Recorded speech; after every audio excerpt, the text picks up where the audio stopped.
Alrighty, so there's two things we're going to tackle in this video. The first is going to be to get our clear button to work to reset our display. And the second thing is to only allow us to enter in one decimal point instead of as many as we want as we currently have here. So let's start with the reset functionality first, or the clear functionality, if you will. So this is the one button we did not assign an event listener to.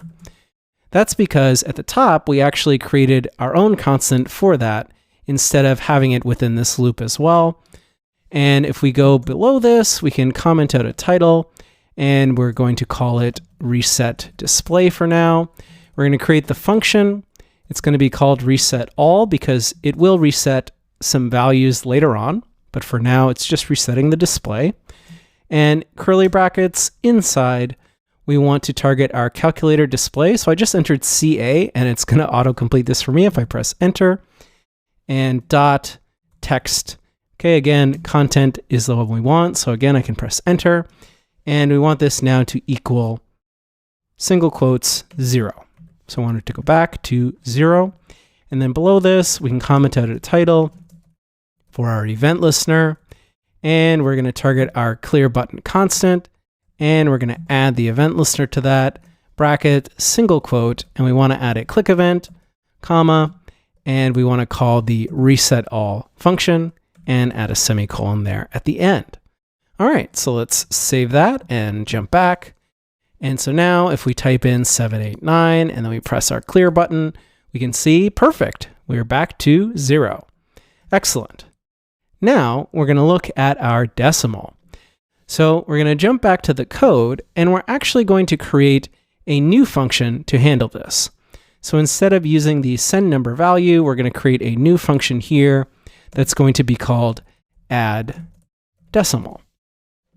And we'll need to create this function above. So we're going to do that below our send number value.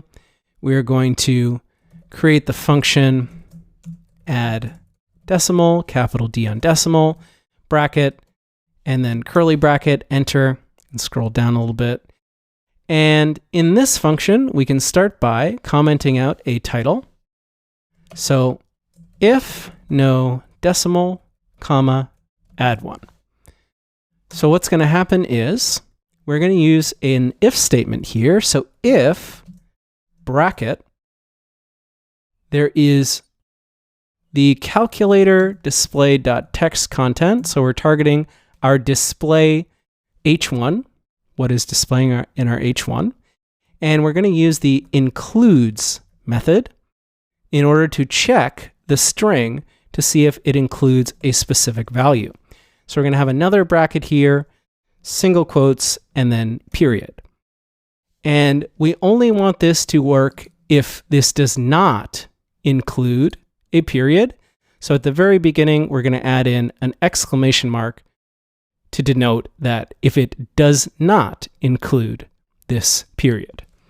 Then after that, we're going to pass in our curly brackets, and then we're going to add in calculator display.text content equals, and we're going to use a template string for this. So the backtick button right below your escape button, and $ curly brackets, you can see that they now turned blue. Now we can enter in a variable. So we're going to enter in our calculator display.text content again.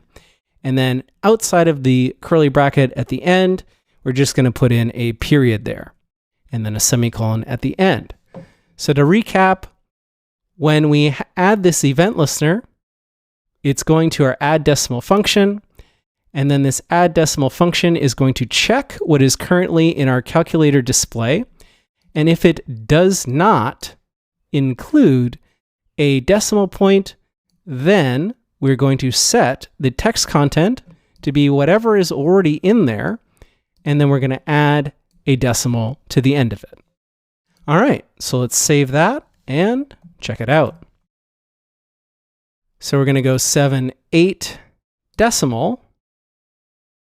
Okay, we can see that that's not working. I see what I missed here.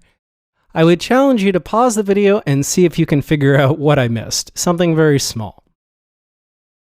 Okay, I will assume that you've paused the video and come back. What I missed is in the add decimal, I still need to actually call the function. So I need to have a set of brackets there. All right, so let's save that now and jump back and check it out. So 7, 8, point. And if I press it again, point, point, point, point, point, you can see that we still only have one decimal in there. All right, awesome. So that's working the way we want it to. But the next thing to consider is that we don't want the user to be able to press an operator and then a decimal. So that's something that we're going to need to fix later on when we're actually implementing our calculation logic. But for now, in the next one, we're going to focus on starting our operator functionality. So we'll get to that in the next video.